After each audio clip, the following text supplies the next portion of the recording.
This is the most usable sport bike on sale today, period. So we said the Triumph is the most usable bike on the road, but what does that mean really? Before we get into that, we gotta tell you guys this is a giveaway motorcycle, and this is actually the last day you can get entered to win this thing. Use the code CRUMPET over on shop.yamanube.co. Get max entries on any merch purchase, and you'll get entered to win this fantastic Triumph Speed Triple. I'm very sad it's leaving, if we're being totally honest. Yeah, it's been a very nice bike to have in the shop, but before we define usability with regards to this one, let's start with one we generally think is pretty unusable, a Super Sport. So when it comes to the usability of a Super Sport right here, there's a few things that really bum me out. First of all, we gotta talk about the ergonomics on the street. These ergonomics are beyond punishing if you're just trying to go to the office. You gotta be wadded up into a little ball, and it's just not all that much fun. It's also worth talking about the power band on this motorcycle. All of the power is at the tippy top. Yeah, it's a liter bike, so it's got more mid-range than a 600, but not by much. Lastly, this motorcycle is just a pain in the butt to work on because it is so fully fared. And for somebody who wants to do all their own maintenance, this is not the motorcycle for you. But let's take a look at something that we might see as a little bit more usable, but perhaps not as enjoyable.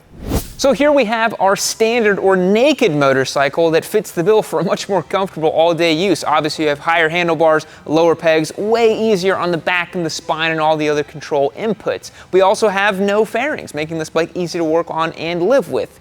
However, if you're a die-hard sport bike guy, I don't really know if this is really gonna do the trick. This motorcycle doesn't really have the kind of go fast, crazy energy that most of us speed freaks are looking for. So what if you could have it both ways? Sounds pretty good to me. Yeah, it's kind of surprising how a naked bike turned super sport can inherit the best qualities of both motorcycles in a package that's really fun to use on the day-to-day. Yeah, and at the end of the day, this still feels like a real sport bike. This doesn't feel like some naked bike that you're just kind of bopping around on, and it doesn't really feel like a super sport that's gonna have you have your chiropractor on speed dial.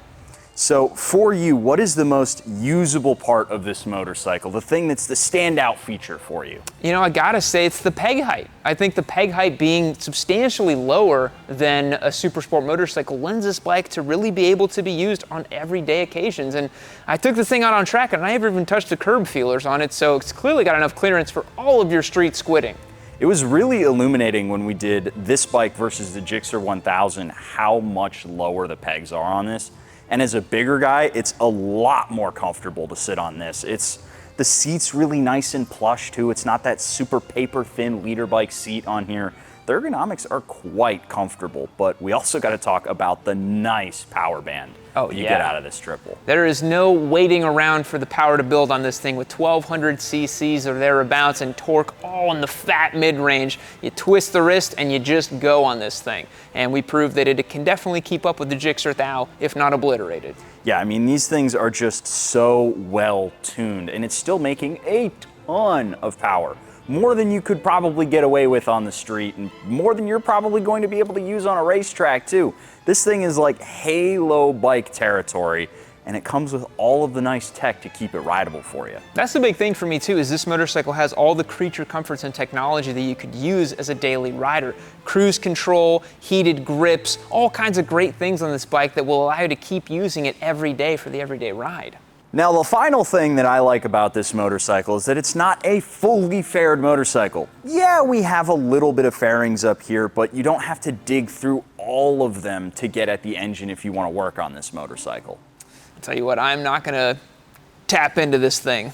I am not gonna crack open anything on this bike. It is a very tight package, and I would have to be a little bit more confident to dive in, but there are a bunch of people out there who do work on their own motorcycles, and they know how much of a pain in the ass it is to take off fairings. So if you're gonna be doing your own labor, I would rather be doing it on one of these sort of half-faired, modern, super sport style motorcycles than one that's got all the plastics. Yeah, so we've discovered that it's probably the most usable sport bike on sale today, but let's wrap up our final thoughts on this here Triumph Speed Triple 1200RR as our giveaway is ending. Alrighty, Spite, so we're wrapping up our thoughts on the Speed Triple 1200RR here. As you know, this has been one of my favorite giveaway bikes we've ever done. He won't shut up about it, guys. The Triumph, literally every day. It's so good.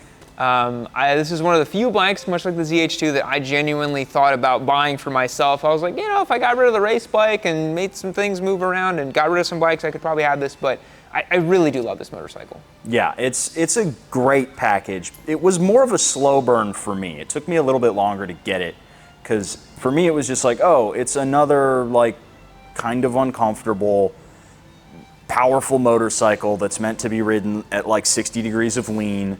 And I was like, okay, I understand it. And then when we rode it side by side with the Gixxer, that's when I really started to understand what this was all about.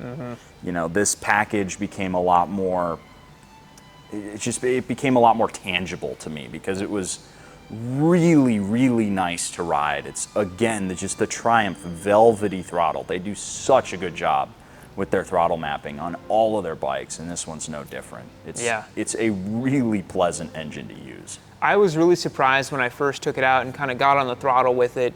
It didn't feel like kind of lightning fast to me. I was like, oh, it just does it so effortlessly. It covers distance and speed so easily. You don't really feel like how fast it is. But then when we drag race it against the Gixxer, I was like, okay, this thing's a missile. Like, this bike's super fast. I think the problem with our situation was we were coming right off the Tuono. Yeah. And the Tuono is the most savage motorcycle you're ever gonna ride. It's insane how much. I think the Tuono could take this for sure. Yeah, I mean, it's vicious. It's absolutely vicious. And this is a lot more gentle. You know, the old moniker for the VFRs, it's the gentleman sport bike.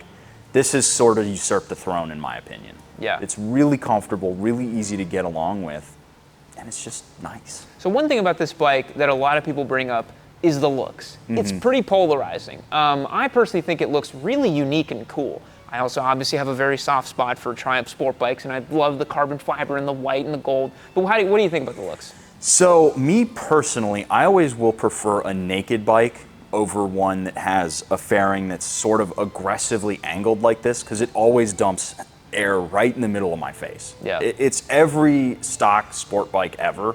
So I'll prefer I haven't ridden it, but I assume the RS without all this will be more comfortable for me.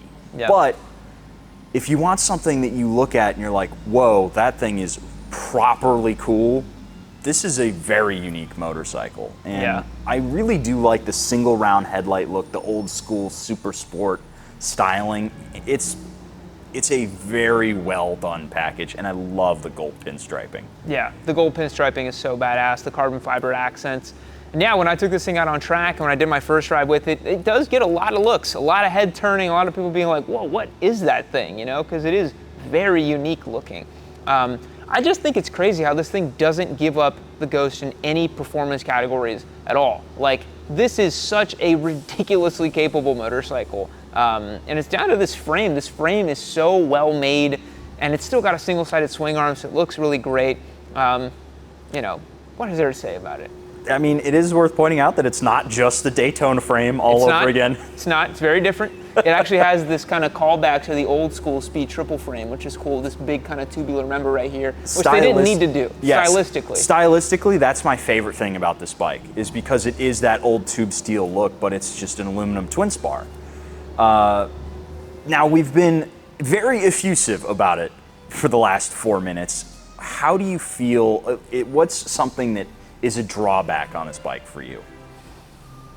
You know, I do feel that, and this is totally nitpicky, but I do feel that because it's a bike that puts me in the super sport position, I took it out on track, I wanted more top-end revs. I'm used to my Daytona, 14,500 RPMs. This thing, I think it's like 11 or 12. I just felt like it needed a little more over-rev and ceiling for me to feel like, all right, this is a sport bike. It still feels a little bit like a naked bike to me, but it's not a bad thing. But I want to scream a little bit more, you know? Yeah, it's very much a naked bike package in that sense. I think for me, it's also a nitpick, and it's something that I mentioned in my first ride. I hate the shifter feel on this motorcycle. I hate it. Normally the Triumph gearboxes are these nice snickety things that just click right through the gears really nicely.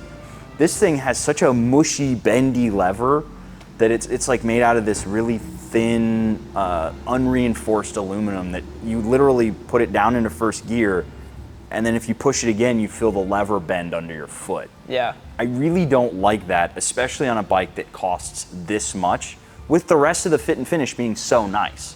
Yeah. It's like an oversight, and it's something that you're using every time you get on the bike.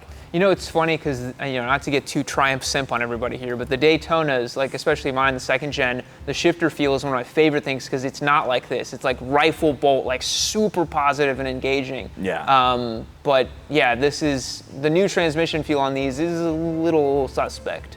Yeah. So, $25,000 is the asking price for this guy. I think it's a little less, isn't it? Or is it 25? I can't remember. Probably out the door. It's close to 25. Like that, 25. We'll put the number on screen We don't we're remember. professionals. It's a spicy meatball. Yeah. Would you run out and buy one? I mean, I did, but I'm giving it away, so that's the whole thing. But I'm such a cheapskate when it comes to my bikes. I always try to buy them used. I try to get like the most amount of them out of possible, I don't know if I would, really. It's damn close for me, though. If I just wanted one sport bike to rule them all, I wanted something for the street, I wanted something for the track, man, this makes a good case for me, for my usage. It's close. I'd say like I'm 80% of the way there to buying it. What about you? For me, I think I would have a look at the RS, not the double Yes. R. I would really... Big cost reduction, too. Yeah, it's cheaper. It's got all the same stuff. I don't love the dash on this. The dash feels a little bit funky. So I would go with something that's just a little bit more pared back. I don't need the super crazy electronically adjustable suspension. It's cool, it's a flex, but I don't... phenomenal on track. I'm not the kind of rider who's gonna be able to extract the use out of it. So I'd be fine with just regular set it and forget it suspension.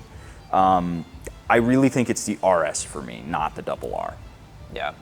But all that being said, this motorcycle is fantastic, and we're not keeping it. We're giving it away. So go to shop.yamini.co. Today's your last day to get entered to win it. Use the code CRUMPET on any merch item. Get max entries for that. And yeah, we'll be here quietly simping and sobbing that we have to give this away. At least I will be. Spite will probably go off and doing something else with this KLR. But we'll catch you guys in the next one. See you later.